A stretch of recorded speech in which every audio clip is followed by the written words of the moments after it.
የኢትዮጵያ የሃይማኖት ተቋማት ጉባኤ ያወጣውን የመጀመሪያ ደረጃ ሪፖርት ውድቅ አድርጓል። የቀረበው መግለጫ ተንሻፎ የቀረበ ነው፣ የአካባቢ ህዝብም በዚህ ያዝኗል ብለዋል። ስለ አርሲው የኦርቶዶክሳውያን ግድያ ለፕሬዝዳንት ትራምፕ መልእክት ተላከ። ያችሁ ዛሬ ኦርቶዶክስ ሆናል።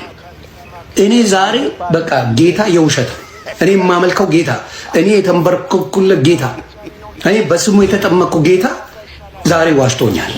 ሰላም እንዴት አላችሁ? እግዚአብሔር የተመሰገነ ይሁን። ወቅታዊ በሆኑ ጉዳዮች ተመልሼ መጥቻለሁ። እንግዲህ የመጀመሪያ ደረጃ ሪፖርት ያቀረቡትን የሃይማኖት ተቋሙ በሁለት የወረዳ ቤተ ክህነቶች ውድቅ ተደርጓል። ያንን እንመለከታለን። እንግዲህ በአርሲ የተገደሉት ሃይማኖት ተኮር አይደሉም የሚሉ ነገሮች አሉ። ያንንም ደግሞ ዛሬ በስፋት አስቃኛችኋለሁ። ሌላው ደግሞ እንግዲህ አጀንዳችንን አንቀይርም፣ ነገር ግን ስለ ዮኒ ማኛ አንዳንድ ነገሮች እንመለከታለን። ወደ ኦርቶዶክስ መለሳለሁ፣ ወንጌል ባናቱ ይገልበጥ ሲል እየሰማን ነው። እና ሌሎች ነገሮችን እንቃኛለን። እስከ መርሃ ግብሩ ፍጻሜ አብራችሁን ቆዩ። ላይክ ማድረጋችሁን ቤቱን ሰብስክራይብ ማድረጋችሁን አትርሱ። እስቲ በቅድሚያ በአርሲ የተገደሉት ሃይማኖት ተኮር አይደለም የሚለውን ለማየት እነዚህ የሞቱትን ወገኖቻችን እንመልከት። እንደ በቆሎ በሃይማኖታቸው ምክንያት በአርሲ ምድር ላይ በእሳት ተጠብሰው የተገደሉ ባልና ሚስቶች አንተማ ክርስቲያንና አንተማ ባለማህተብ ነህ ተብሎ በስለት አንገቱን ተወግቶ ሊታረድ የነበረ ኦርቶዶክሲያን ባለማህተብ ከሞት አፋፍ ላይ የተረፈ ክርስቲያን። እኚህ የምትመለከቷቸው አረጋዊ አባትም በሃይማኖታቸው ምክንያት ተገለዋል። ቀስት ያደረኩባት ልጅም እቺም ክርስቲያን ኦርቶዶክስ ባለማህተብ ነች። በሃይማኖቷ ምክንያት በአርሲ ምድር ላይ ተገላለች። ከከበብኩባት ህፃኖች ሁለት ወንዶችና ፊቷን ያዞረችው ህፃን በሃይማኖታቸው ምክንያት እነኚህም ባለማህተብ ናቸው ተገለዋል፣ ተረሽነዋል። ታዲያ ይህ ነው ሃይማኖት ተኮር ያልሆነው ጥቃት? ታዲያ ይህ ነው ወይ ክርስትናን ብቻ ለይተው አይደለም እየገደሉ ብላችሁ የምትናገሩ ዜና የምታወጡት? የእናንተ ሳይገርመኝም የኛዎቹ ቤቶች ግን ባለቤቱ የናቁን ሞት ማንም ትኩረት ሊሰጡ አይችልም። ፍርዱን መድኃኔዓለም ይሰጥ፣ ጥብቅና ማምላክ ወላዲት አምላክ ትቁምልን። እንደተመለከታችሁት ነው እንግዲህ ከህፃን ሳይቀር እስከ አዋቂ እስከ ትላልቅ ሰዎች በዚህ በአርሲ ሞት እንግዲህ ሰማዕትነትን ተቀብሏል። እነዚህ ግን በሙሉ ያለፉት የሞቱት ወገኖቻችን ሰማዕትነትን የተቀበሉት ወገኖቻችን የኢትዮጵያ ኦርቶዶክስ ተዋሕዶ አማኞች ብቻ እንደሆኑ በደንብ ሊስተዋል ይገባል። በዚህ ውስጥ የእስልምና እምነት ተከታዮች 2 የሚሆኑ ሰዎች እንደተገደሉ ሰምተናል። የእነዚህ ግን የሆነበት ምንድነው? ክርስቲያን ወገኖችን እንትን ይላሉ፣ ይሸሽጋሉ፣ ወይም ደግሞ ይደብቃሉ፣ ወይም ይህንን ነገር ይከላከላሉ። ትክክል አይደለም ስላሉ ሌሎች አካላቶች በዚህ ድርጊታቸው በዚህ ነገራቸው እንዳይሳተፉ ማስተማሪያ ይሆናል ተብሎ ታሰባል። እነዚህ ብቻ የተገደሉበት ማለት ነው እንጂ በአጠቃላይ 99% የሚወስዱት በዚህ በአርሲ የተገደሉት ኦርቶዶክሳውያን ናቸው። ነገር ግን የወጣውን መግለጫ ስንመለከት ብሔርን፣ ዘርን እንዲሁም ደግሞ ሃይማኖትን ተኮር አይደለም፣ ጭፍጨፋው የሁሉም ነው የሚሉ ነገሮች ተሰምተዋል። ግን እዚህ ላይ አንድ ጥያቄ መጠየቅ እንፈልጋለን። አንድ አባትም አንድ ጥያቄ ያነሳሉ። የሃይማኖት ተቋሙ ይሄንን ሄዶ የመመርመር ይሄንን ሄዶ የማጥናት መብት ሳለው ራሳቸው አጣሪ፣ ራሳቸው መስካሪ፣ ራሳቸው መግለጫ ሰጪ በማይመለከታቸው ጉዳይ የእስራኤል መንግስት ነው። ከዛም ካለፈ የሰብአዊ መብት ድርጅቶች ነው። ከዛም ካለፈ የቀይ መስቀል ስራ ነው። ከዛ ካለፈ ፖሊስ ነው፣ አቃቢ ህግ ነው። ከዛ ነገር አልፎ ከሰጠ ደግሞ የወንጀሉን ምንነትና ፍርድ የመስጠት የፍርድ ቤቶች ስልጣን ነው። እና የነዚህ ሰዎች ምስክርነት መጀመሪያውኑ በማይመለከታቸው ነገር መዘባረቅ ነው የሚባለው። እነዚህ ሰዎች አሁን ምን አገባቸው እንዲህ ያለው ነገር ላይ ሲፈጸም? ምንድናቸው እነዚህ አሁን መግለጫ የሚሰጡት በእንደዚህ አይነት ጉዳይ ላይ? ህዝብ ተጣልቶ ለማረጋጋትና ከቁጥጥር ውጭ እንዳይወጣ አባታዊ ምክር ለመስጠት ቢሆን ስራቸው ነው ይባላል። በወጉ ከያዙት በዛ መንገድ መግለጫ ሊሰጡ ይችላሉ። መንግስት ደግሞ ተላልፎ አላስፈላጊ ነገር ካደረገ አባታዊ ምክር ለመስጠት በተቃዋሚዎችና በመንግስት መካከል እንደው ጸብ አለ፣ በተለየ ነገር ካለ አባታዊ ቡራኬና መንፈሳዊ ተግሳጽ ሊሰጡ ይችላሉ። አንድን የተሰራ ወንጀል የማጣራት ስልጣን እነሱን እና የመመስከር ማን ነው የሰጣቸው? መጀመሪያ ማለት ነው። ምን አገባቸው እነሱ? የመጀመሪያ የነገሩ ግራ መጋባት የሰብአዊ መብት ኮሚሽን ናቸው እነሱ፣ ቀይ መስቀል ናቸው እነሱ፣ አጣሪ ኮሚሽን ናቸው እነሱ፣ ምንድን ናቸው? የመንግስት አካል ናቸው እነሱ፣ አቃቢ ህግ ናቸው እነሱ፣ ፖሊስ ናቸው እነሱ።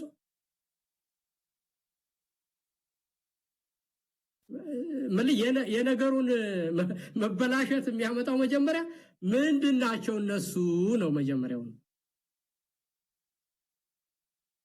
ድርጊቱ ተጣርቶ ከመጣ በኋላ ቅድም እንዳልኩ ሃይማኖቶች ከሃይማኖቶች ተጣልተው ከሆነ ያልተገባ አካል አንድ ነገር ሌላ ነገር ፈጽሞ ከሆነ ከቁጥጥር እንዳይወጣ ልጆቻቸው ወደ እላፊ ነገር ሂደው ወደ በቀል እንዳይሄዱ ወይም ደግሞ ከመንፈሳዊነት ከሚያዝዘው ያለፈ ሌላ አይነት ነገር እንዳይፈጸም አባታዊ ምክር ከሆኑ ማለት ነው። አባት ከሆኑ እነዚህ ሰዎች እንደዛ አይነት ነገር ሊሰጡ ይችላሉ እንጂ ራሳቸው አጣሪ፣ ራሳቸው መስካሪ፣ ራሳቸው መግለጫ ሰጪ በማይመለከታቸው ጉዳይ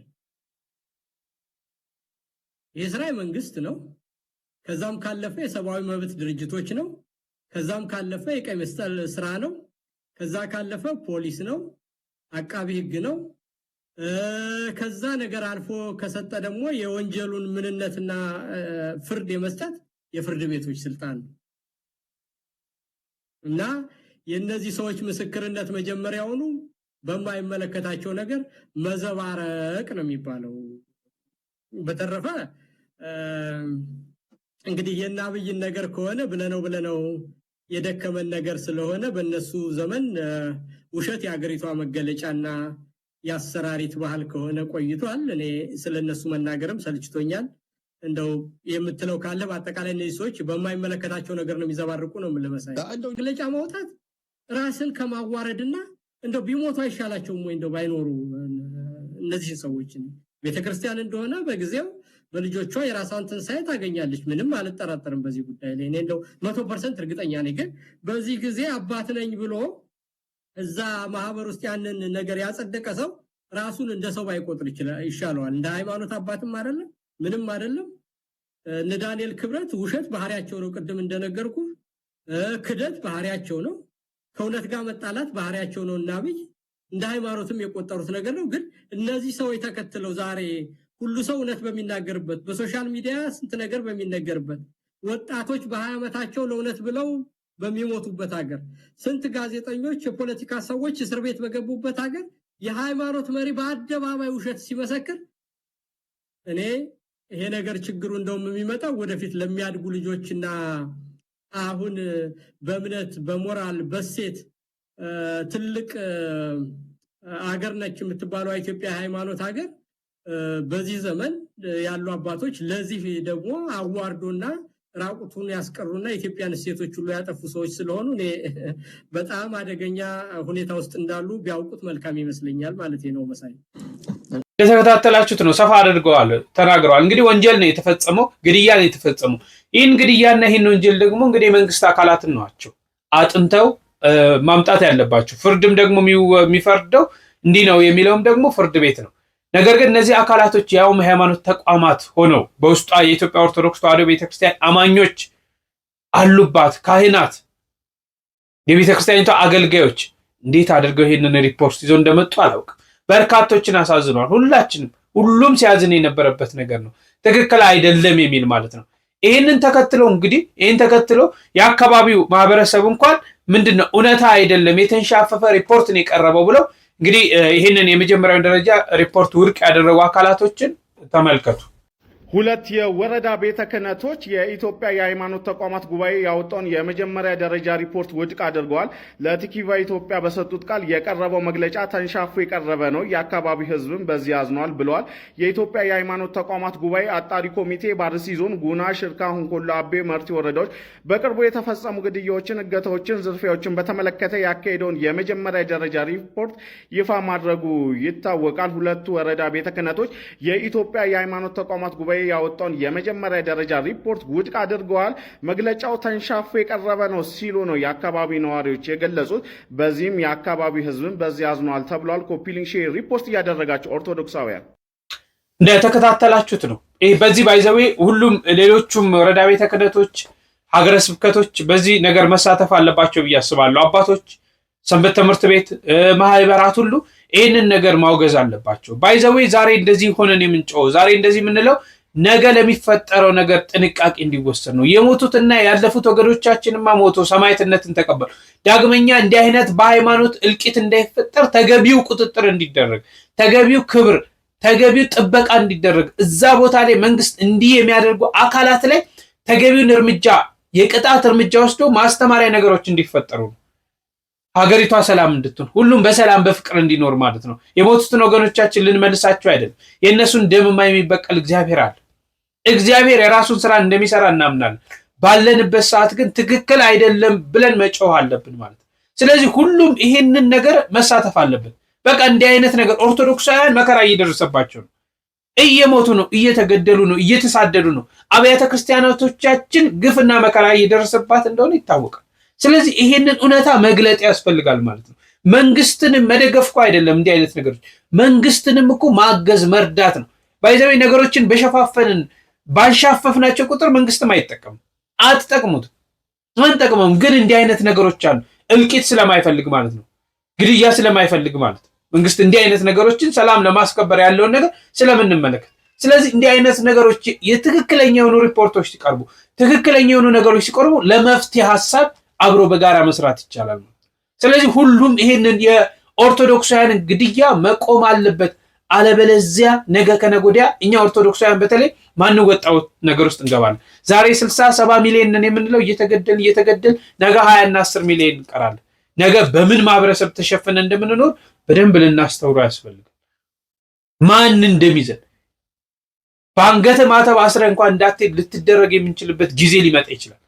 ዛሬ ይሄ ነገር ይቁም፣ ትክክል አይደለም፣ ሁሉም በሃይማኖቱ በፈለገው ተከባብሮ መኖር አለበት ካላልን ማለት ነው። ዛሬ እኛ ግን ኦርቶዶክሳውያን ሆነን፣ ዛሬ እኛ አባቶች ሆነን፣ ዛሬ ቤተክርስቲያኒቷ ልጆች ሆነን ያላሰማነውን ድምፅ በዓለማት ሌሎች አካላቶች እያሰሙልን ይገኛል። ስለ አርሲው የኦርቶዶክሳውያን ግድያ ለፕሬዝዳንት ትራምፕ መልእክት ተላከ። የምትመለከቷቸው የኦሮራ ኮሎራዶ ግዛት የህዝብ ተመራጭ የሆኑት አምሳሉ ካሳው ስለ አርሲና በኢትዮ ኤርትራ ስላለው ጉዳይ የምትመለከቱትን መልእክት ለፕሬዝዳንት ትራምፕ ልከዋል። በመልእክታቸው በኢትዮጵያ በተለይም በአርሲ ዞን ያሉ ኦርቶዶክስ ክርስቲያኖች ላይ ያጋጠመው የጅምላ ግድያና መፈናቀል አሳዛኝ ዘገባዎች በጣም አሳሳቢ ሆኗል። ሰዎችን በእምነታቸውና በብሔራቸው ምክንያት ኢላማ ማድረግ ተቀባይነት የለውም ብለዋል። በአፍሪካ ቀንድ ያለውን ቀውስ በተለይም በኢትዮጵያና በኤርትራ መካከል የጨመረ የመጣው ውጥረት ለማስገንዘብ የፕሬዝዳንት ትራምፕ ልዩ አማካሪ በቀጥታ ማነጋገራቸውን ገልጸው መፍትሄው ጦርነት ሳይሆን ዲፕሎማሲ መሆን እንዳለበት አጽንኦት ሰጥተዋል። በተጨማሪም ህይወት አደጋ ላይ በሚሆንበት ጊዜ ዝምታ አማራጭ አይደለም ያሉት አምሳሉ ዓለም አቀፉ ማህበረሰብ ተጨማሪ አሳዛኝ ክስተቶችን ለመከላከልና ንጹሃን ዜጎችን ለመጠበቅ አፋጣኝ እርምጃ እንዲወስድ ጥሪ አቅርበዋል። በየቦታው ድምጻችን ማሰማታችን ጥሩ ነው። እንዲህ አይነት ነው የሚዲያው ተጽዕኖ ዋጋ ያመጣል ማለት ነው። ይሄን 2 ቀን ተመስገን ምንም አይነት የሞት ዜና አልሰማን። በ3ም በ2ም ህዳር 1 ነው የመጨረሻ የተሰማው። እግዚአብሔር የተመሰገነ ይሁን። ይህን መስማታችን ራሱ ማለት ነው 2 ቀን ማረፋቸው ራሱ ተመስገን። ግን ምን ያህል ኦርቶዶክሳውያን ሰቀቀን ውስጥ እንዳሉ ደግሞ ማሰብ ያስፈልጋል። በዚህ ጋር ተያይዞ እንግዲህ የጎንደር ተማሪዎች ድምጻቸውን አሰምተዋል። አንድ ሐሳብም አብሬ ላስቃኛችሁ። እኛ የ3ኛ ዓመት የጎንደር ዩኒቨርሲቲ ተማሪዎች ስንሆን ይህንን ንግግር ስንናገር እንደ አንድ ኢትዮጵያዊ፣ እንደ አንድ ከኦሮሚያ ክልል የመጣ እንደ አንድ የኦርቶዶክስ አማኝና ተከታይ ሃይማኖት ሆነን ነው። ይህን ንግግር ስንናገር ሁላችሁም በውስጥም በውጭም ያላችሁ ኢትዮጵያውያን ቦታ መጥቀሳችን አስፈላጊ ሆኖ ስላገኘነው ነው። በአርሲ ውስጥ የሚገደሉ ኦርቶዶክሳውያን ግድያው ፕሪቴክስት የሚያደርጓት ነገር የዘረኝነት ጉዳይ ቢሆንም እየተገደለ ያለው በኦሮሞና በኦሮሚያ ስም ቢሆንም ጉዳዩ ግን የኦሮሞና የኦሮሚያ ጉዳይ አይደለም። ለምን? ተገዳዩ አማርኛ ተናጋሪ ኦሮሞ ስለሆነ ነው። አማርኛ ተናጋሪ ኦርቶዶክስ ስለሆነ ነው። በሐረርጌና በአርሲ የመጡ የኦሮሞ ተወላጅ በጎንደር ዩኒቨርሲቲ ውስጥ አንገታቸውን ቀና አድርገው ቤተሰብ ተሰጥቷቸው በፍቅርና በክብር እየኖሩ የኦሮሞ ተወላጅ በኦሮሚያ ክልል ከቤታቸው ሲፈናቀሉ እኛን ይገደናል። ኑቲ በረቶታ የጎንደር ዩኒቨርሲቲ ወጋ ሰደፋ የሮታን ወንተ ከነ ከንዱበኑ አከለሚ ኢትዮጵያ ተጊቶኮት አከናኖ ኦሮሚያ ኢራ ዱፌ ቶኮቲ ፊ አካ አመንታ ኦርቶዶክሲ ተይ ቶኮቲ ሀሳቶ ጅራ ወንቲ አርሲ ኬሰቲ ራወተሚ አጀቻን ፊ ቀሊምሲ አርሲ ኬሰቲ ራወተሚ dhimma hunda keenya dhimma oromoota hundaa dhimma Itoophiyaanota hundaa dhimma addunyaa hundaa hubatudha waan ta'eef hundi keenyaayyuu isa kana balaaleffachuu akka qabnudha. Wanti nuti dinquma wanti nuti itti dinqamne fi itti dhimamne maalidha? Aktivistoonni biyyaa, qaamonni siyaasaa politikaa ooftan, warroonni weeddistan, warri yeroo Arsii keessatti lubbuuwwan kunniin hundi badan maaliif callistanii teessu? Beeta mangistiinis, manni lubummaa aanaatis, manni lubummaa biyyaatis, manni mootummaa qaamni mootummaa biyyaatis wanta kana balaaleffachuu akka qabu. Qaamni mootummaatis, qaamni manni lubummaatis wanta kana akka balaaleffachuu qabnu hundi keenyaayyuu akka hubachuu qabnudha. Kanaafuu hundi keenya isa kana akka nama lammii Itoophiyaa ta'e tokkoo fi akka nama dhalataa naannoo Oromiyaa tokko ta'etti balaaleffachuu akka qabnu isin hubachiifna. ስለዚህ ሁላችንም ፍትህ ለአርሲ ኦርቶዶክስ በምስራቅ አርሲ በወገኔ ላይ በህዝቤ ላይ በክርስቲያኖች ላይ እየደረሰ ያለውን ግፍና መከራ ግድያ በጽኑ እቃወማለሁ አወግዛለሁ። እናንት የሀገሬ ህዝብ ሆይ ስለምን በየጊዜው እንዲህ አይነት መራራ ሞትን እየሰማን አይናችን በእንባ እየተሸፈነ ደማችንስ እየፈሰሰ ደማችንስ ደመከልብ ሆኖ የሚቀረው እስከ መቼ ድረስ ነው? ባልታወቁና በታጠቁ ኃይሎች ህዝባችን እየተገደለ የሚቀጥለው እስከ መቼ ድረስ ነው? የበረከት ሀገር የሆነችው ጥንታዊቷና ታሪካዊቷ ሀገራችን ኢትዮጵያ የበረከት ምድር መሆኗ ቀርቶ አኬልዳማ ደም የሚፈስባት የደም ምድር የሆነች እንደመጣች እያየን እየሰማን እየተመለከትን እንገኛለን። እርስ በርስ ተጨካክነናል። እርስ በርሳችን ሰይፍ ተማዘናል። አንዱ አንዱን ለማጥፋት ታጥቆ የተነሳበት ጊዜ እንደሆነ እየተመለከትን እንገኛለን። እስከ መቼ ድረስ እየሞትን እንቀጥላለን? ይሄ በጣም አሳሳቢ ጉዳይ ነው። እኛ ኢትዮጵያውያን ጥንተ ታሪካችን ወደ ኋላ መለስ ብለን ስንመለከተው እንኳን ለህዝባችን ይቅርና ወደ ጎረቤት ሀገር የመን ወደ ጎረቤት ሀገር ግብጽ ድረስ ተሻግረን ታሪክ የሰራን በዛ የሚደርሰውን ሰቆቃ ያስቆምን የሚፈሰውን ደም ያስቆምን አስደናቂ ህዝብ እንደሆነን አበክሬ እነግራችኋለሁ። ዛሬ ግን ለኛ ህዝብ መሆን ያልቻልንበት ጊዜ ላይ እንደሆነ እየተመለከትን ነው።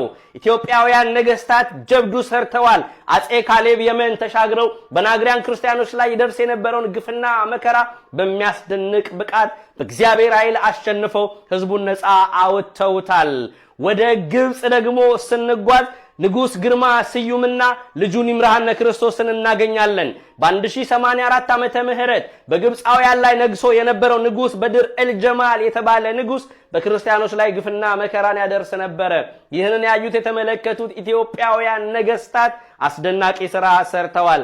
ንጉስ ይምርሃነ ክርስቶስን ስትመለከቱት በግብጻውያን ክርስቲያኖች ላይ የሚደርሰውን ግፍና መከራ ንጉስ በድር ኤልጀማል ሆይ የማታቆም ከሆነ በማለት የአባይን ወንዝ ገድቦበት ነበር። ግብጻውያን የውሃ ጥም እየበረታባቸው ሲመጣ ነገራቶቻቸውን ሲያዩት የማይመለስ እንደሆነ ኢትዮጵያውያን የማይደራደሩበት ጉዳይ እንደሆነ ንጉስ በድር ኤልጀማል ሲረዳ ዲፕሎማቶችን ሳይሆን በወቅቱ የእስክንድሪያ ሊቀ ጳጳስ ወደ ነበሩት ወደ ብፁዕ አቡነ ሚካኤል በመሄድ የኢትዮጵያው ንጉስ ጻድቅ ነው፣ የኢትዮጵያው ንጉስ አባቶቹን አክባሪ ነው፣ ስለዚህ ወደ ኢትዮጵያ ሄደው እጅ መንሻ ይዘው ንጉሱን እንዲማልዱ እና የገደበውን የአባይ ወንዝን እንዲለቅልን ያለበለዛ በውሃ ጥም ማለቃችን ነውና ነገ ዛሬ ሳይሉ ይሂዱ በማለት ብፁዕ አቡነ ሚካኤል ወደ ኢትዮጵያ እንደላካቸው እናያለን።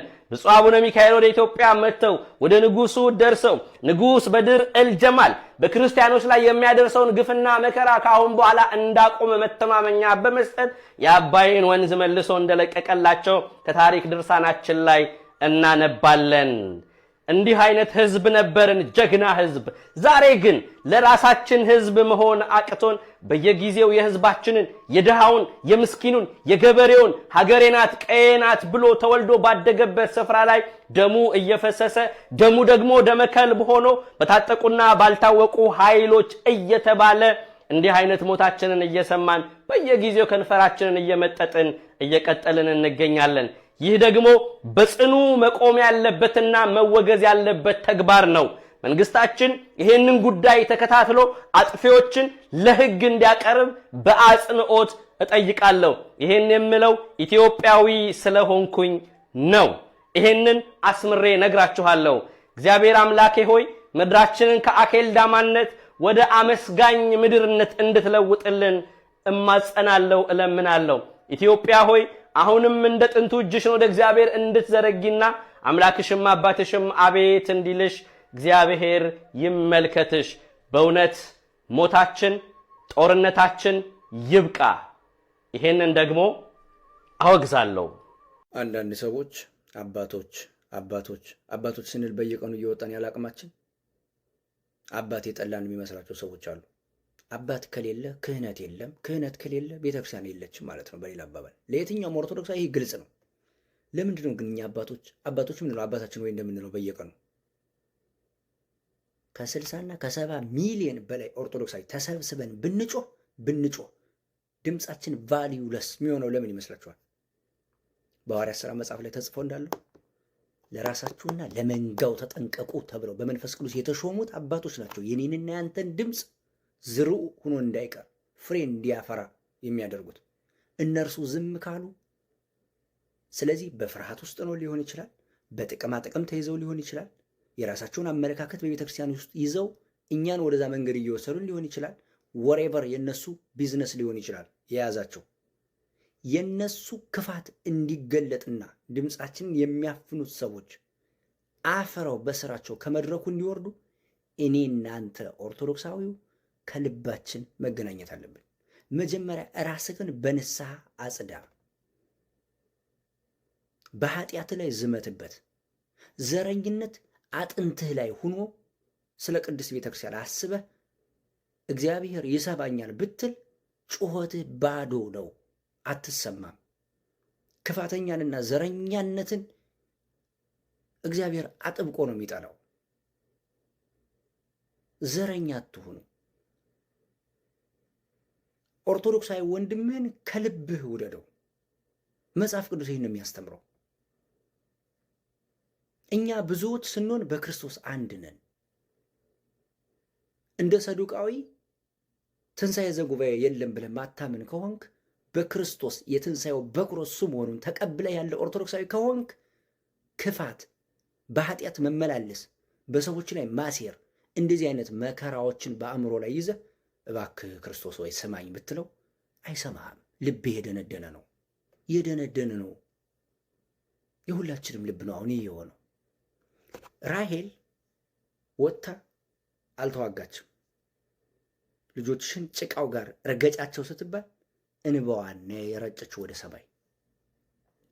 የኔና ያንተ ንስሐ መግባትና የኔና ያንተ ወደ እግዚአብሔር አቤቱታ ማቅረብ ተነስ ብሎ መቀስቀስ እርሱን ማለት ነው። ገብቶሃል መቼስ እየተናገርኩ ያለሁት ጆሮ እንዲሰጠንና ልቡናችን ክፍት ሆኖ በእኛ ላይ ስራ እንዲሰራ ንስሐ ገብተን ወደ እርሱ መቅረብ። አሁን ድምፃችን እንዳይሰማ መድረኩን የያዙት ሰዎች እኛ ወደ ክርስቶስ መቅረባችንና እኔ እናንተ ልብ ለልብ መገናኘታችን የእነርሱን የሐሰት ስራና ክፋታቸውን ይገልጠዋል። መድረክ ላይ መቆም ያቀታቸዋል። እኔ እናንተ ክፋተኛ ከሆነስ እነሱን ስፖርት እናደርጋቸዋለና አላቸው አካል አላቸው፣ የሚያድናቸው አካል አለ። እኔ እናንተ ከተገናኝነስ በየአጥቢያ ቤተክርስቲያኑ እያንዳንዱን ወጣት ሰብስበ ካነቃኸውስ ማን ነው መድረክ ላይ ቆሞ ከዛ በኋላ የትኛው ሰው ፊት ነው የሚቆርበው? የሐሰት ስራውን ይዞ ኦርቶዶክሳውያን ሲገደሉ ዝም ብሎ ቆሞ በስመ አብ ወወልድ ወመንፈስ ቅዱስ ሊል በምን ብቃቱ ያሳፍረዋል? ግንባሬ ላይ ወጣ እንዴ ነው የሚለው። የሰው አይን እንዴት ያቀርበዋል? ስለዚህ እንሰባሰብ፣ እንነጋገር። በየአጥቢያ ቤተክርስቲያናችሁ ወጣቶች ተሰብሰቡና ተነጋገሩ። ምን እናደርግ? አላሰራችሁ የሚላችሁን መምህር ለኛ ንገሩ። የምሬ ነው፣ ለኛ ንገሩ። ሰዎች ናቸው እነሱ፣ ይሳሳታሉ። ተሳስተሃል ተብሎ ይነገረዋል። የሚሰማ ከሆነ የማይሰማ ከሆነ እንዲሰማ ሆኖ ይነገረዋል። ቀልድ የለም ከዚህ በኋላ ገብቶሃል?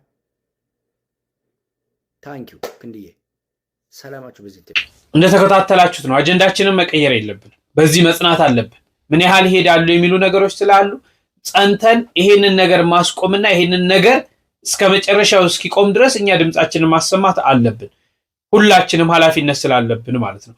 እሺ፣ ስለ ዮናስ ሙሉነህ ስለ ዮኒ ማኛ ስመጣ እንግዲህ በደንብ እንድታስተውሉ የምፈልገው አጀንዳችንን እየቀየርን ሳይሆን እንደው እብደቱን እንደው ምን አይነት ሰው እንደሆነ ያሉ ነገሮችን ለማስቃኘት አንዳንድ ቪዲዮዎችን ተመልከቱ። ስለገረመኝ ነው።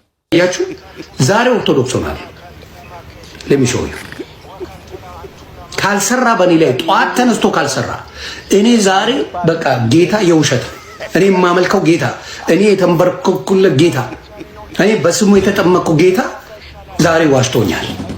ዛሬ ዋሽቷል ጌታ። ዛሬ ዋሽቷል ጌታ። ወንጌል ባናቱ ይተከል። የምን ወንጌል ነው የምታወራው? ክብር ይበልጣል። ወንጌል ይላሉ እንዴ? ወንጌል አይደል እንዴ? ስለያዝኩኝ ሰው አይደለም ወንጌል ነው የተነካው። በደንብ አድርጋችሁ ኮፒ ሊንክ አድርጉ። ወንጌል ባናቱ አይተከልም። እስከዛሬ ድረስ ሺዎችን አድኗል፣ አንተንም አድኗል። ይኸውልህ ይህን ንግግር ከምን አይነት ልብ እንደተናገርኩ አናውቅም፣ ግን ከምን አይነትም ልብ ብትናገረው ይሄ ንግግር ልክ አይደለም። በተለይ ደግሞ ልክ የማያደርገው ወንጌልን እንዴት ካንተ ክብር ጋር ታገናኘዋል? ይሄ በቅርቡ የተቀበልከው አንተን ያዳነህ ኢየሱስ ድሮ እንደምታውቃቸው አምላክ መስለው እንደምትሰግድላቸው ፍጡራን እንዳይመስል። የእኛ አምላክ በምስር ተቀርጸው እንደተቀመጡ ጣዖቶች አይደለም። አይን እያላቸው እንደማያዩ፣ ጆሮ እያላቸው እንደማይሰሙ፣ እጅ እያላቸው እንደማይዳስሱ፣ ምን አለፋ የሰው ልጅ ጥቃት ሊያደርስበት የሚችል በሰው እጅ ላይ ህልውናው ያለ አምላክ እንዳይመስል የኔ አምላክ። የሚገርመው ነገር ደግሞ አንተ ባናቱ ይተከል ያልከው ወንጌል ድጋሚ አንተን እንድንሰድብና እንድንናገርህ አያደርግም። ይልቁ ነው ዮኒ ማኛ በጣም እንወድሃለን። ኮመንት ላይ ግቡና እንወድሃለን በሉት። ራሱን ማዳን የማይችል ፍጡሩ እንደተነካበት ሰው አምላኩንም በጉልበቱ እንደሚጠብቅ ሰው እንግደልህ፣ እንቁረጥ፣ እንፍለጥ አንልም። ይህን ንግግር ስትናገር እንደውም ለአንተ ያለን ፍቅር ጨመረ። እግዚአብሔር የኃጢአተኞች ወዳጅ ነው፣ እኛም ልጆቹ የኃጢአተኞች ወዳጅ ነን። እኛ ክርስቲያኖች ይሄ ነው መልእክታችን። ሳይረፍድብህ ንስሐ ግባ። አንተ የተዳፈርከው ማንንም ሳይሆን ሰማይና ምድርን የፈጠረ ኃያሉን እግዚአብሔር ነውና። ወንጌል ስለ ልጁ ነው፣ ልጁም ኢየሱስ ነው። ወንጌል ባናቱ ይተከል። የምን ወንጌል ነው የምታወራው? ክብር ይበልጣል። ወንጌል ይላሉ እንዴ? ወንጌል አይደል እንዴ? ስለያዝኩኝ ማንም እየመጣ የሚጨፍርብኝ ቀቅላችሁ ብሉት። ወንጌል ምን አባቱ ያደርግልኛል? በክብሬ አልደራደርም እኔ።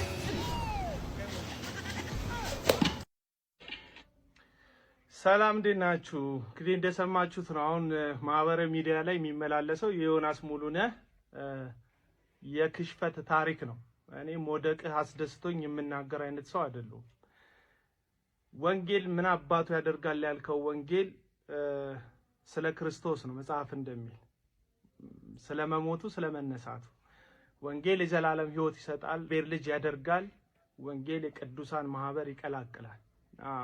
ምን አባቱ ያደርግልኛል ያልከው ያው አጥማቂክ ራሷን ነብይት እያለች የምትጠራ ቡርቴ የተባለች ሴት የለብለብ ክርስትና ፕሮፓጋንዳ እዚህ ሶሻል ሚዲያ ላይ ከሌን አዳንኩት የሚል ቅበብሎች ደግሞ ጌታን ተቀበልኩ በሚል ሰው ሁሉ ቤት ውስጥ እየገቡ እግዚአብሔር የማያውቀውን ማህተባቸውን እየመቱ እከሌ ክርስቲያን ሆኗል የሚል የበሽቅሽቅ ወንጌል የሚሰሩ ወገኖች ስላጫጫሁልህ ልክ እንደ ዳነ ሰው አክት ለማድረግ ሞክረሃል። ካልዳንክም ነው የፈለግከውን ትጨረጨራለህ፣ የፈለግከውን እንደ ዳንክ ትተውናለህ። ግን ሲረግጡክ ሲነኩ አለመሞትህን ወይም ክርስቲያን አለመሆንህን ባባይ ታሳያለህ። ከዚህ በፊት ያልከውን አንድ ነገር ላስታውስክ። ወንጌል ምን አባቱ ያደርጋል ስላልከው ወንጌል ሊያሾ የምትባልን እህት ጠቅሰክ እንደዚህ ብለህ ነበር። መግቢያ ሲጠፋ ጴንጤሉን ብትይልያ ነው አይቻልም። እኔ ወንጌሉን ሰምቼ ምክንያቱም ሮሜ 10:17 እንደሚለው ወንጌል በመስማት ነው፣ መስማትም የእግዚአብሔር ቃል ነው። ሰምቼ ነው ፈርቼ ጴንጤ ያልሆንኩት። ፈርቼ አይደለም ሰምቼ ነው ጴንጤ የሆንኩት። አንቺ ግን ሲጨንቅሽ ብትመጪ አንቀበልሽም ብለው ሁሉ የፕሮቴስታንት ወይም ደግሞ የጴንጤውን ማህበረሰብ ከተንበሩን የሚቆልፈው ቁልፍ ያዥ እንደሆንክም አክት ስታደርግ ነበር። ክርስትና የእውነት ክርስቲያን መሆኑ የሚታወቀው ሰዎች ሲያዋርዱ መከራ ሲደርስብህ ስትናቅ ስትተች እንደሆነ ከዚህ በፊት ልነግርህ ሞክሬ ነበር። ትክክለኛ ካልሆነ አድራሻና በትክክል ወንጌሉን ከማያስተምሩ ሰዎች ስለሆነ የተቀበልከው በዚህ ወንጌል ውስጥ መዋረድ እንዳለ መከራ እንዳለ ከዛ የሚበድሉን ምህረት እያደረክ መቀጠል እንዳለ አላስተማሩ።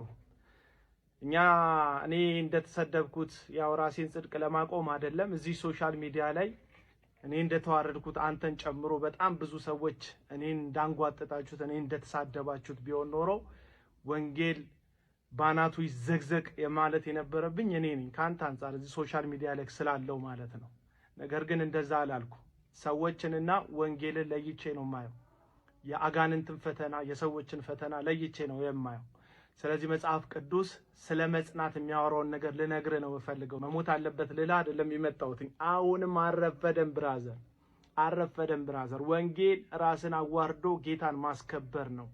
ወንጌል ስለ እውነት መገፋት፣ ስለ እውነት መጠላት ነው። ሰዎችን ማሳደድ አይደለም፣ ሰዎችን መሳደብ አይደለም። እንዳንተና አንተ ጋር እንደተሰበሰቡ ክርስቲያን እንደሚሉት ሰዎች ማለት ነው። ስለዚህ ዮኒ ማኛ ወንጌል ባናቱ አይዘቀዘቅም። ወንጌል አንዴ በቀራንዮ መስቀል ላይ ሞቷል። የኃጢአትንና የሞትን ቀንበር እርግማን ሰብሯል። ይህ ወንጌል ደግሞ ስለ ኃጢአታችን ስለ በደላችን ስለ ሞተው ስለ ኢየሱስ ነው።